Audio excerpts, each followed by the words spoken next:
Om Swastiastu. Tidak hanya karena spiritual wisdom yang begitu mengagumkan, Weda juga dikenal dengan sejarahnya yang begitu kompleks dan rumit sehingga dapat membuat orang awam mengernyitkan alis mereka begitu mendengar keajaibannya. Salah satu hal menakjubkan dari sejarah Weda adalah lini masa yang sangat panjang. Weda Matsya Purana contohnya adalah kitab Purana tertua yang bentang sejarahnya mencapai 115 triliun tahun, hampir mencapai setengah dari total usia Brahma. Tidak hanya peristiwa-peristiwa di bumi saja yang dikisahkan dalam sejarah Purana, namun juga peristiwa-peristiwa di planet-planet yang lainnya. Dengan bentang sejarah yang begitu panjang, konsep ruang waktu dalam Weda menjadi sulit untuk dipahami oleh orang-orang yang tidak menekuni sejarah Weda. Hal ini membuat banyak kalangan menentang kebenaran Weda. Sejarahnya dicap sebagai buah karya angan-angan yang disusun pada awal abad Masehi. Namun apakah kenyataannya benar seperti apa yang dituduhkan? Untuk menjawab pertanyaan tersebut, mari kita heningkan pikiran sejenak, karena dalam video ini, kita akan berpetualang menjelajahi ruang dan waktu, mengunjungi beberapa titik penting dalam sejarah Weda. Untuk mendukung kiprah kami dalam mengabarkan pesan-pesan Dharma, kami mengundang Anda untuk berpartisipasi dengan cara mengklik tombol like, komen, dan subscribe, serta membagikan konten ini kepada sanak keluarga dan orang-orang terdekat Anda. Segala bentuk dukungan yang Anda berikan adalah sebuah kontribusi besar bagi pengembangan dan riset kami lebih lanjut.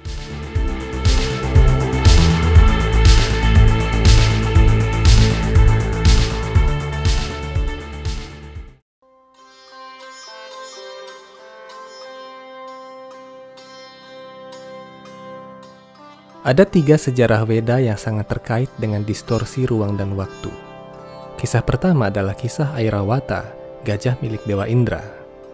Kisah kedua adalah kisah tentang Varanasi.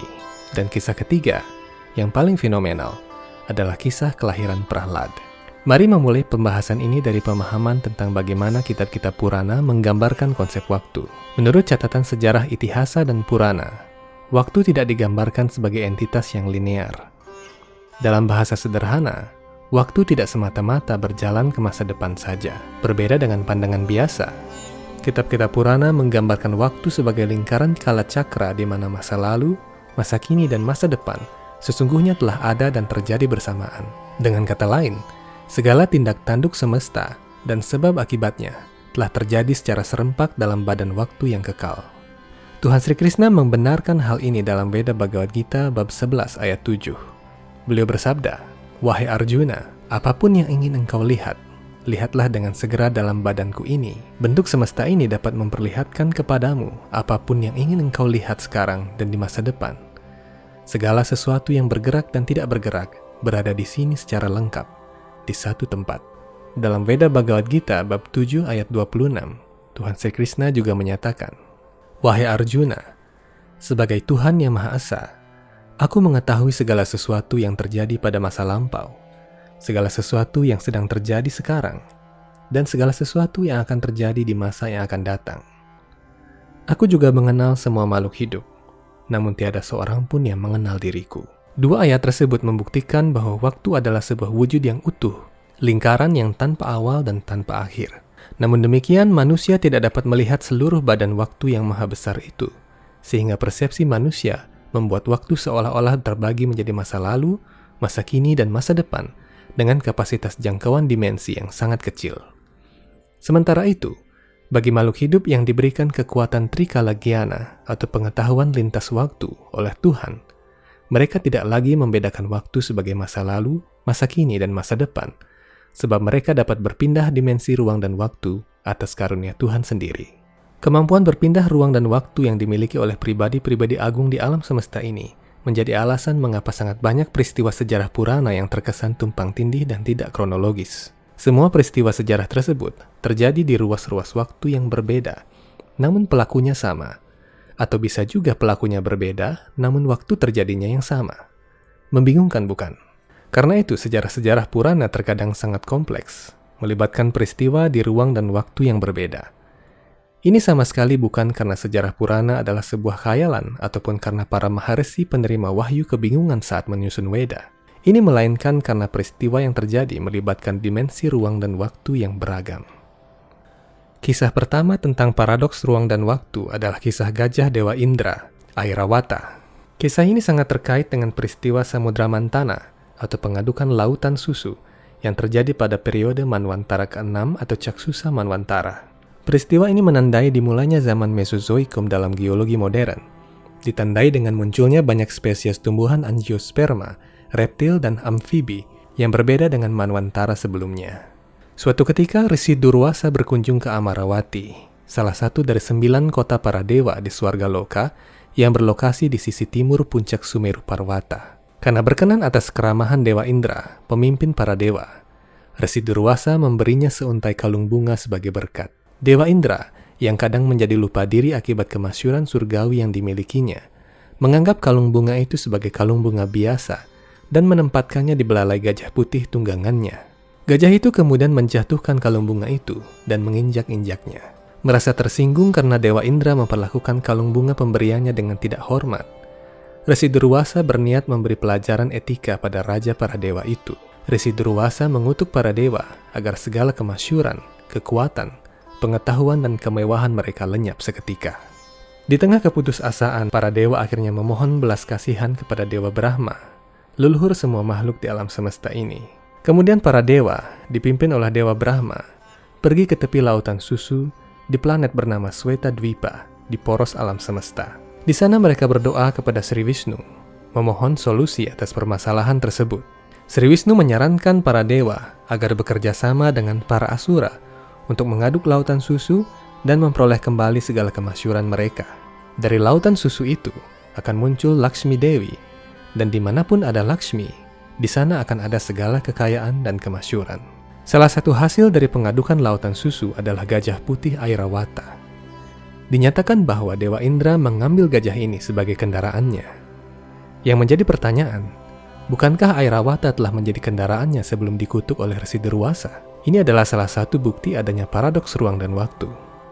Satu makhluk bisa muncul di waktu yang berbeda, atau beberapa sekaligus di waktu yang sama, namun tempat yang berbeda. Dalam istilah astrofisika modern, ini disebut fenomena dimensi paralel. Paradoks ruang dan waktu yang terjadi dalam banyak peristiwa sejarah Veda juga bisa menjelaskan satu lagi fenomena penting yang akan mengungkap betapa ajaibnya alam semesta ini. Fenomena ini terkait dengan keberadaan banyak tempat suci, terutama di Bharatawarsha. Usia tempat-tempat suci itu sangat mencengangkan, mencapai ribuan bahkan sampai jutaan tahun. Rama Setu atau Setu Banda, jembatan Sri Rama, berusia sekitar 900.000 tahun menurut perhitungan dalam Ramayana. Kerajaan Kusastali yang kemudian diangkat dari lautan oleh Tuhan Sri Krishna dan menjadi Dwaraka, berusia lebih dari 1,5 juta tahun.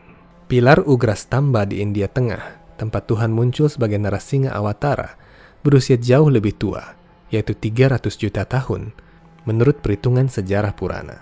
Orang pastinya bertanya-tanya, apakah tempat setua itu bisa tetap terwujud sebagaimana adanya setelah jutaan tahun? Banyak ilmuwan telah melakukan perhitungan dengan menggunakan metode carbon dating dan menemukan bahwa usia-usia tempat suci tersebut tidak lebih dari 5.000 tahun saja.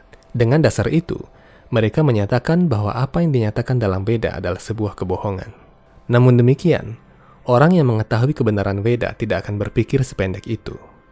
Usia batuan di tempat-tempat suci mungkin hanya mencapai angka ribuan tahun.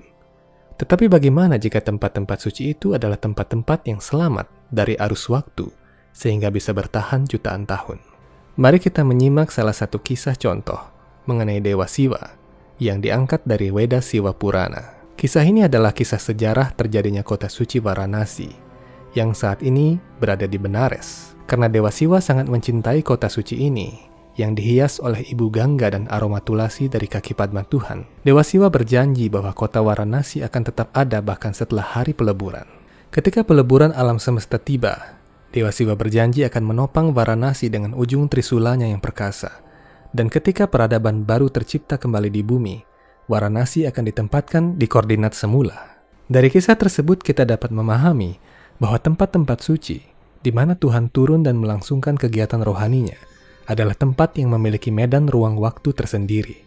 Dalam ilmu Samkhya, perisai ruang waktu ini adalah salah satu aspek tenaga rohani Tuhan yang dikenal sebagai Yoga Maya.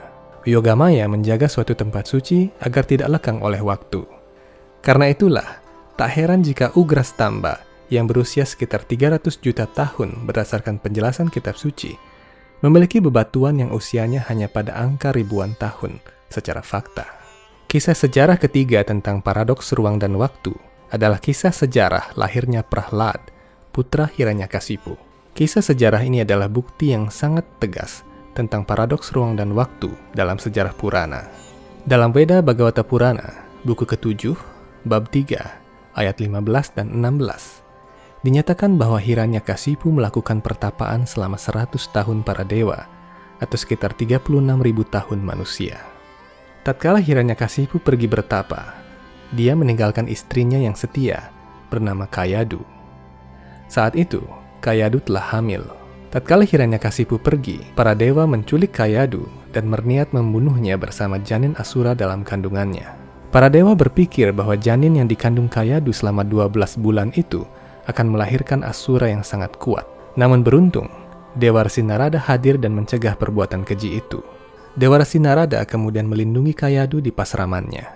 Di pasraman Dewa Resi Narada, setelah usia kandungannya mencapai 12 bulan, Kayadu melahirkan seorang putra yang dinamai Prahlad. Dari sejak dalam kandungan, Prahlad setiap hari mendengar kisah-kisah rohani Tuhan dan pelajaran rohani kitab suci Veda dari Dewa Resi Narada. Sehingga pada saat ia lahir, dia menjadi seorang penyembah Tuhan yang sangat agung. Kisah ini lebih lanjut dinyatakan dalam sejarah kemunculan Narasingha Awatara. Yang misterius dari kisah ini adalah, tatkala Hiranyakasipu menghabiskan 36.000 tahun bertapa, dia bertemu dengan anaknya yang baru berusia 5 tahun. Secara logika, bagaimana mungkin seorang ayah bertapa selama ribuan tahun, namun anaknya baru berusia 5 tahun? Peristiwa kelahiran Prahlad ini membuktikan adanya dilatasi waktu di planet-planet yang berbeda di alam semesta. Tatkala Kayadu diselamatkan oleh Dewa Resi Narada, dia dibawa ke sistem planet yang lain, yakni planet Tapaloka, yang berdekatan dengan Brahmaloka.